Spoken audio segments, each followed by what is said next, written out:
কালকে সারাটা দিন বৃষ্টি ছিল, একদম সকাল থেকে দিন সারাদিন এবং কি রাতে অনেক বৃষ্টি ছিল। আজকেও মোটামুটি ভালোই বৃষ্টি ছিল, আবার ওয়েদারটা একটু ভালোও ছিল। কালকে আমার যেতে হয়েছিল আমার ছেলেকে আনতে, কিছু করার নেই, জীবনের তাগিদে মানুষকে ঝড় বৃষ্টি মাথায় করে চলতে হবে। তো আমার ছেলের স্কুল ছুটি হয়ে গেছে, অনেকক্ষণ অপেক্ষা করলাম দেখি বৃষ্টি থামিতে না, বাট কিছু করার নেই, বৃষ্টি থামেনি। তারপর তো অনেক টেনশনে পড়ে গেলাম, গাড়ি কোথায় পাবো, কারণ এই বৃষ্টির মধ্যে রাস্তাঘাটে গাড়ি ঘোড়া খুবই কম পাওয়া যায়। তারপরে ভাগ্যবশত একটা রিক্সা বাসার সামনে পেয়ে গেলাম। তারপরে সেই মামাকে বললাম, মামা আমাকে নিয়ে এবং দিয়ে যাবেন। তো মামা রাজি হয়ে গেল।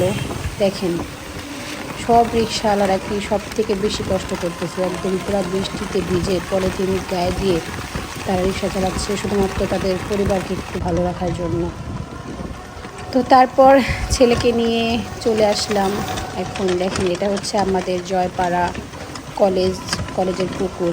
এখানে অনেক স্মৃতি আছে, একসময় কত মজা করতাম, কত আনন্দ করতাম এখানে।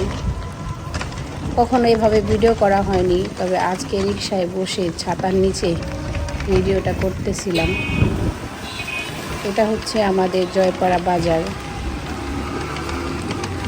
এই তো দেখেন, এখন বৃষ্টি হচ্ছে, সবাই ছাতা মাথা দিয়ে হাঁটতেছে। দেখেন, স্কুলের বাচ্চারাও যাইতেছে।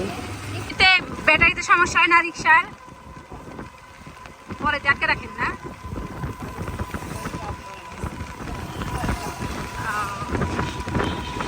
আপনাদের দেশের বাড়ি কোথায়? বগুড়া।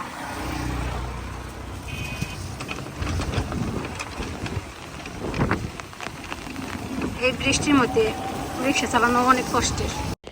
দোহার এরিয়ার মধ্যে যারা আছে বলেন তো এই ব্রিজটা কোনটা, দেখি আপনারা চিনতে পারেন কি না। তো এখন আমি চলে আসলাম ফাইনালি বাসায়। এই তো দেখেন, আমাদের বাসার সামনের কি অবস্থা, পানি দিয়ে একদম ভরে গেছে।